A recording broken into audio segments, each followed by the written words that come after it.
নমস্কার বন্ধুরা, আজকে চলে এসেছি নতুন আরও একটা ভিডিও নিয়ে। আজকের ভিডিওতে আমি আপনাদেরকে প্রিন্সেস কাট ব্লাউজ খুবই সহজে কীভাবে সেলাই করতে পারবেন পারফেক্টভাবে একদম বডি মেজারমেন্ট করে, তো সমস্তটা দেখিয়ে দেবো আজকের ভিডিওতে। অবশ্যই পুরো ভিডিওটা দেখতে থাকুন প্রথম থেকে শেষ অবধি। ভিডিওটি ভালো লাগলে লাইক কমেন্ট শেয়ার করে দেবে, নতুন হলে অবশ্যই চ্যানেলটি সাবস্ক্রাইব করবে এবং যারা ফেসবুক থেকে দেখছো অবশ্যই কিন্তু ফলো করে রাখবে নতুন নতুন ভিডিওর জন্য। তো চলুন আজকের ভিডিওটা শুরু করা যাক। তো প্রথমেই কিন্তু এর কাটিং ভিডিওটা আমার চ্যানেলে অলরেডি দেওয়া আছে, যারা দেখেনি অবশ্যই গিয়ে দেখে নেবেন। তো প্রথমে এখানে কিন্তু আমি মেন কাপড় লাইনিং কাপড় প্রথমে সাইড থেকে সেলাই করে এক্সট্রা কাপড়গুলো কেটে বাদ দিয়ে দিচ্ছি। তো আপনারা যদি বড় বড় করে কেটে রাখেন মেন কাপড়গুলো, তাহলে এক্সট্রা কাপড়গুলো পরে কেটে বাদ দিয়ে দেবেন। তো এখানে দেখুন আমার পুরোটা কিন্তু সমানভাবে কাটিং করা ছিল, তার জন্য একটার উপর একটা রেখেছি। মেন পার্টের সঙ্গে লাইনিং পার্ট রেখে কিন্তু এখানে আমি পিন আপ করে নিয়ে তার উপর থেকে কিন্তু 200 মতো গ্যাপিং দিয়ে পুরোটা প্রথমে সেলাই করে নিচ্ছি। এভাবে সেলাই করে নিলে আমাদের যখন মেন কাপড়ের সঙ্গে সেলাই করবো তখন কিন্তু সুবিধা হবে। তো দেখতে পাচ্ছেন সামনের পোর্শনটা এটা, তো দুটো পোর্শনে আমি কিন্তু মুখোমুখি রেখে প্রথমে সেলাই করে নিয়েছি। এরপর আমি আপনাদেরকে প্রিন্সেস কাট পার্ট জয়েন করা দেখিয়ে দেবো। তার জন্য দেখুন প্রথমেই ডান দিকের পার্ট এবং বাম দিকের পার্ট আলাদা করে ধরে নিয়েছি। এরপর সোজার সঙ্গে সোজা রাখবো, রেখে কিন্তু এখানে আমি 1/2 ইঞ্চির মতো গ্যাপিং দিয়ে সেলাইটা করে নেব। আর কোনো কাপড় কিন্তু টানা হিচড়া করে কাজ করা যাবে না, আলতো হাতে কিন্তু কাজটা করে নিতে হবে। টানা হিচড়া একটু করলেই কিন্তু কাপড় বেড়ে যেতে পারে, তো সেটা কিন্তু যখন সেলাই করবেন একটু খেয়াল রাখবেন। তো দেখুন এক পাশটা আমার পুরো কমপ্লিট, কত সুন্দর ফিনিশিং এসেছে। অপর পাশও সেমভাবে কিন্তু করে নেব। আর এখানে আমি হুকের ঘর এবং হুক পট্টি গলা পট্টি পুরোটা করে নিয়েছি।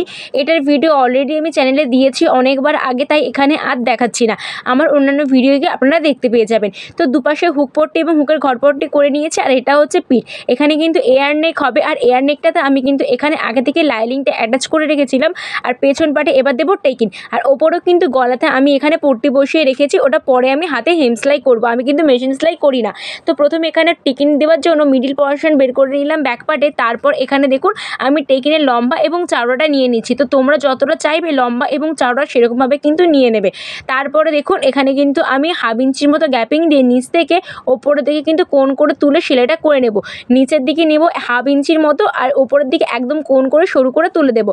ঠিক আছে, কেননা আমার কাটিং করার সময় 1/2 ইঞ্চির মতনই নিয়েছিলাম, তার জন্য। তো দুপাশে আমার টেকিন দেওয়া হয়ে গেছে। এবার এখানে আমি পুল লাইনটা জয়েন করব। তার জন্য দেখুন আমি কীভাবে করছি। এখানে কিন্তু পেছনের পার্টে মানে নিচের দিকে আমার কিন্তু সামনের পোর্শন আছে এবং ওপরের দিকে আমার পেছনের পোর্শনটা আছে। তারপর একটার উপর একটা রেখে এখানে 1/2 ইঞ্চির মতো গ্যাপিং দিয়ে সেলাই করছে। আর এই যে লাইনিংয়ের পট্টিটা, এটা কিন্তু এর উপর দিকে উল্টিয়ে সেলাই করছি। এভাবে সেলাইটা করলে ফিনিশিংটা কিন্তু খুবই ভালো আসে। দেখতে পাচ্ছেন সামনে এবং পেছনে কত ভালো ফিনিশিং এসেছে। এরপর বাকিটা আমি কিন্তু হাতে হেম সেলাই করে নেব মুড়ে। আর আপনারা চাইলে কিন্তু এখানে মেশিন সেলাই করতে পারেন, কিন্তু আমার মেশিন সেলাই থেকে হাত সেলাইয়ের ফিনিশিংটা বেশি ভালো লাগে। তারপর এখানে আমি হাতা বসিয়ে নিচ্ছি। হাতা বসানোর জন্য মানে মিডিল পোর্শন থেকে কাঁধের দিক থেকে কিন্তু হাতা আমাদের বসাতে হয়।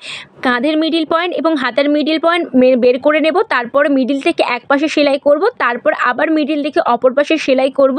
আর হাতায় যদি তালপাট দিয়ে রাখেন তাহলে কিন্তু সবসময় তালপাটের অংশ সামনের পোর্শনের সঙ্গে যুক্ত হবে, এটা কিন্তু মাথায় রেখে সেলাই করবেন। তো দেখুন তারপরে ডাবল সেলাই করে নিয়েছি। তো দুপাশে হাতায় আমি কিন্তু পুরোটা এখানে বসিয়ে নিয়েছি। এরপর এখানে করব আমি সেলাই। তার জন্য হুক এবং হুকের ঘরপট্টির উপর একটার উপর একটা তুলে প্রথমে পিন আপ করে নেব। তারপর এর মিডিল পোর্শন বের করে নিতে হবে। এটা হচ্ছে সামনের পোর্শন, তারপর পিছন পাটের মিডিল পোর্শন এবং সামনের পাটের মিডিল পোর্শন একটার উপর একটা রেখে এখানে প্রথমে ভালোভাবে পিন আপ করে নিতে হবে। এরপর সোজা দিক থেকে কিন্তু এখানে আমি 200 মতো গ্যাপিং দিয়ে পুরো নিচ বরাবর একদম সেলাই করে নেব। এটাকে বলে গুম সেলাই। এটা কিন্তু আমাদের ব্লাউজের ভিতরেই রয়ে যাবে যখন আমরা মেন ফিটিংস করব তখন। তো দেখতে পাচ্ছ এটা কিন্তু আমি সোজা দিক থেকে সেলাইটা করে নিচ্ছি। এভাবে করলে কিন্তু ব্লাউজের ফিনিশিংটা খুবই ভালো হয়। এবং সিল্কের কাপড় হলে অনেক সময় সুতো বেরোয়, সেটাও কিন্তু বেরোনোর চান্স থাকবে না। তারপর নিচের দিকে কিন্তু কোমরে পট্টি পুরোটা বসিয়ে নিয়েছি। এবার করব ফিটিংস। ফিটিংস কীভাবে করছি একটু ভালোভাবে লক্ষ্য করুন। এখানে হচ্ছে যা কোমর হবে তাকে 4 দিয়ে ভাগ করে যত হবে মিডিল পোর্শন থেকে একপাশে নিয়ে নেব। আবার কিন্তু ছাতির পোর্শনও সেম, যতটা আমাদের ছাতি থাকবে তাকে 4 দিয়ে ভাগ করে নেব। তারপরেও কিন্তু মিডিল পোর্শন থেকে একপাশে সেই মাপটাই নিয়ে নিতে হবে। আর মুহুরি যত হবে তার হাফ নিয়ে নিতে হবে। এইভাবে কিন্তু বডি মেজারমেন্ট করে আমরা ফিটিংসের দাগ দিই। এবার 3টে দাগকে আমাদেরকে স্ট্রেট করে মিলিয়ে দিতে হবে। এভাবে করলে কিন্তু ফিটিংস খুবই ভালো হয়। আর এখানে কিন্তু অবশ্যই আরমোলটা মেপে দেখে নেবে যে আপনাদের ঠিকঠাক এসেছে কিনা। তারপরে 3টে দাগকে মিলিয়ে তার উপর দিকে সেলাই করে নিতে হবে এবং আরও একটু দূর থেকে আরও একটা সেলাই করে নেব। তাহলে পুরো ব্লাউজটা আমাদের ভালোভাবে ফিটিংস হয়ে যাবে। দুপাশে সেমভাবে কিন্তু করে নিতে হবে। তো এখানে দেখুন পুরো ব্লাউজটা আমার কমপ্লিট হয়ে গেছে। কত সুন্দর ব্লাউজটা হয়েছে। ভিডিওটি যদি ভালো লেগে থাকে অবশ্যই লাইক কমেন্ট শেয়ার করে দেবে। নতুন হলে অবশ্যই চ্যানেলটি সাবস্ক্রাইব করবেন এবং ফেসবুক থেকে দেখলে কিন্তু ফলো করতে ভুলবেন না নতুন নতুন ভিডিওর জন্য। দেখা হচ্ছে অন্য কোনো নতুন